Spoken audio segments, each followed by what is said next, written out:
বাড়িতে নতুন ছোট্ট সদস্যটি আসার পর বাচ্চাকে আদরের পাশাপাশি মায়েরও কদর করুন।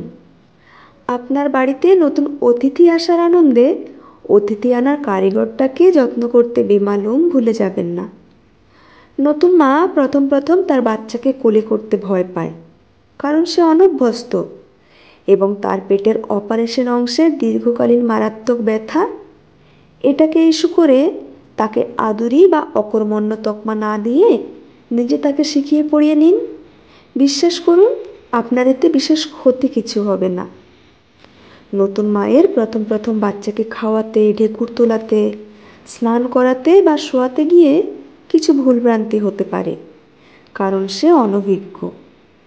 আমরা 10টা ছেলে মেয়ে এক হাতে পেলেছি, আমাদের শিখিয়ে দেওয়ার কেউ ছিল না, এইসব বলে আপনার জ্ঞান দেওয়ায় বিশেষ কোনো মাহাত্ম্য নেই। বরং মাকে বিশ্রাম নিতে দিয়ে প্রথম কিছুদিন বাচ্চার খাওয়া, ঘুম, পরিচ্ছন্নতা ইত্যাদি যত্ন আপনার অভ্যস্ত হাতে করুন। আপনি এতে করে ছোট হয়ে যাবেন না। এক্ষেত্রে অবশ্যই নিজে ডাক্তারি করবেন না। আমরা যেন ছেলে মেয়ে মানুষ করিনি, মা শাশুড়ি যা বলেছে সেটাই শুনেছি। সর্ষের তেল মাখিয়ে রোদে শুইয়ে রেখেছি, বড় করে কাজলের টিপ চোখে কাজল পরিয়েছি, কিছুই হয়নি। এখনকার ডাক্তারদের যত সব নিয়ম। এ ধরনের কথা বলে জোর করে বাচ্চার ওপর নিজের মতামত চাপিয়ে দেবেন না, কারণ দিন সময় বদলাচ্ছে, রোগের ধরন ধারণ বদল হচ্ছে। ডাক্তারের পরামর্শ মতো না চললে বাচ্চার রোগ ভোগে সবচেয়ে বেশি হয়রানি হবে ওই মাটি। সবসময় বাচ্চার খাওয়া, ঘুম ঠিক ঠিক হচ্ছে কি না সে বিষয়ে নজরদারির পাশাপাশি মায়েরও খাবার এবং ঘুমের প্রতি তীক্ষ্ণ নজর রাখুন। রাতের পর রাত মা জাগবে, আর আপনার খোকাটি পাশের ঘরে একান্তে ঘুমোবে। এরপর আপনি আশা করবেন সকালে আপনার সংসার সহ রাজ্যের যাবতীয় কাজ নতুন মাটি করবে, কারণ একসময় আপনাকেও করতে হয়েছিল। এই মানসিকতা বদল করুন। মনে করুন সে সময় আপনাকে কতটা নাচার হতে হয়েছিল। একজন নতুন মায়ের জীবনে সদ্য আসা অতিথির সৌজন্যে রুটিনের বিরাট রকম অদল বদল ঘটে। তার শরীর ভারী হয়, চেহারা নষ্ট হয়। বাচ্চার খাবারের জোগান এবং বায়নাক্কা সামাল দিতে গিয়ে সে ক্লান্ত, বিধ্বস্ত হয়ে যায়। স্নান, খাওয়া, পরিচর্যার কোনো সময় অসময় থাকে না। নিজেকে আয়নায় দেখা হয় না কত দিন।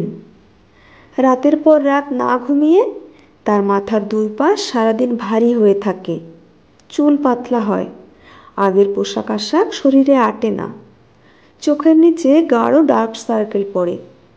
অনবরত দুধ আর রক্তক্ষরণে সে জর্জরিত হয়ে যায়। সব সময় ভয় হয় সে কেমন যেন বুড়িয়ে যাচ্ছে। তার অভ্যাসের এই বড় পরিবর্তনে তার মধ্যে ডিপ্রেশন তৈরি হয়। অল্পেই মন খারাপ বা বিরক্ত হয়ে যায়, কান্নাকাটি করে।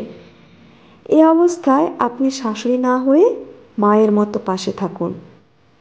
আমরা যেন মা হইনি, বা আমরা এক হাতে 5টা বাচ্চা মানুষ করেছি, সঙ্গে সংসারের সব কাজ সামলেছি। আমার স্বামী ছিল সেই রকম রকচটা। এ জাতীয় কথা বলে ছেলেকে প্রশ্রয় বা নতুন মাকে নতুন জীবনের প্রতি বিরক্ত করে দেবেন না, বরং তার পাশে থেকে শারীরিক ও মানসিকভাবে তাকে নতুন জীবনে অভ্যস্ত হওয়ার রাস্তা তৈরি করে দিন। মনে রাখবেন, নতুন সদস্যটি আপনার বংশের উত্তরসূরি। এনার মুখ দেখার জন্য আপনি হা পিত্তেশ করে বসেছিলেন। তাই সব দায়িত্ব মেয়ের মায়ের উপর না সঁপে কঠিন সময়টায় নিজেও কিছু কিছু দায়িত্ব নিন, বাকিদেরও দায়িত্ব নিতে উৎসাহ দিন। শাশুড়ি নয়, মা হয়ে পাশে থাকুন। ননদ নয়, বোনের মতো সাথ দিন। স্বামী নয়, বন্ধুর মতো উৎসাহ দিন, এবং শ্বশুর না হয়ে বাবা হিসেবে তার সহায় হন। মনে রাখবেন, অধিকারের প্রশ্ন তখনই আসবে যখন আপনারা আপনাদের দায়িত্ব সঠিকভাবে পালন করবেন।